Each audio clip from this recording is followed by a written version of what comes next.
सुबह से लेके शाम तक अच्छाई की राहों पे सही करने के लिए जीवन जीना चाहिए। सही करने की कोशिश में जीवन जीना चाहिए। मन से सही सोचना ही चाहिए हर पल। वचन से सही करने की वार्तालाप बोलना चाहिए। सही की खोज की जो वार्तालाप है वो सत्संग है, वही सत्संग करनी चाहिए। और अपने कर्मों से जितना सही कर सके उतना करने की कोशिश में ही जीवन जीना चाहिए। ये संसार में मानव जन्म तो लेते हैं, पर यदि स्वार्थ में जीवन जीते जीते, अहंकार अभिमान में सब जीवन जीते जीते ये दुर्लभ जीवन को नष्ट कर देंगे, तो आगे चल के कुत्ता, गधा, सूअर, पंछी, वृक्ष, कीट, पतंग, पंछी ये सब बनना पड़ेगा। इसलिए अपने इंसानियत के ऊपर ध्यान देकर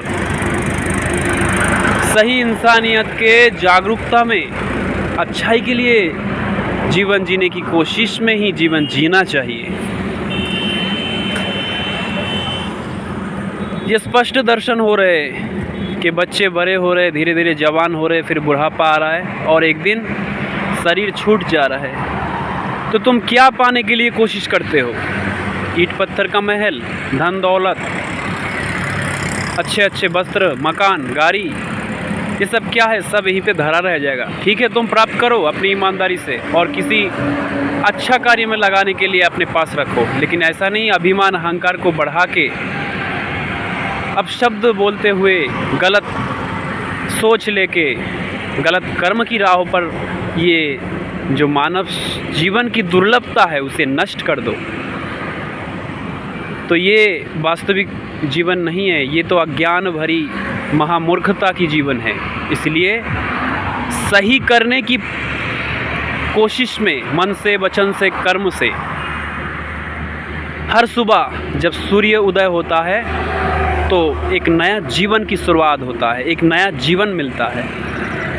तो उस सुबह से शाम तक जब तक ये शरीर ना सो जाते हैं तब तक तुम क्या अच्छा कर सकते हो, क्या अच्छा सोच सकते हो, क्या बढ़िया अपने तन से कर सकते हो, वो करने की कोशिश में जीवन जियो। किसी को नीचा दिखाना, किसी को कटु बात बोलना, किसी से बैरता करना, ईर्ष्या करना, ये इंसानियत नहीं है, ना मानवता है। ये महा अज्ञानता है, गलत की राहों पे जीवन को नष्ट करने की राह है। तो इसलिए सही अपने मन से, वचन से और कर्म से करने की कोशिश में जीवन जीना है। यदि जीते हो तो तुम्हारा जीवन धन्य होगा, और नहीं तो जीवन धन्य नहीं। ये संसार में ही जो कर्म हो रहे हैं उसका फल आएंगे, और ये संसार में जब शरीर छूटेंगे उसके बाद भी अगला जन्म ऐसे ही खराब योनि में होगी। जैसा गलत खराब कर्म होगी वैसे ही खराब योनि में जन्म होगी, और भुगतान करना पड़ेगा। कोई भुगतान नहीं करेगा, तुम जैसे करोगे तुम्हें वैसा ही भरना पड़ेगा। इसीलिए अपने कर्म को, अपने मन को, अपने वचन को जितना सुंदर कर सकते हो करो, यही तुम्हारा साधना है।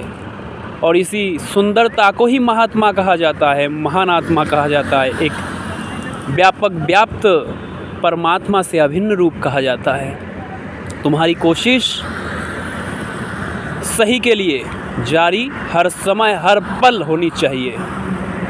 ओ